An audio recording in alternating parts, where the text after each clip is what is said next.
Okay, so this is the roof we're working on today.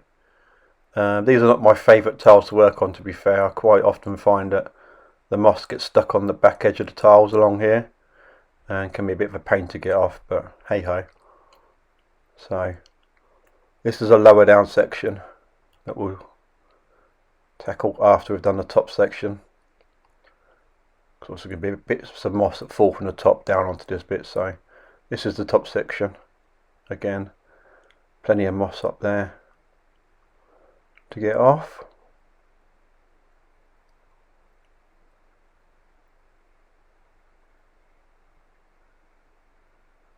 Not too bad for lichen stain in this roof, but it's just mainly a moss problem more than anything.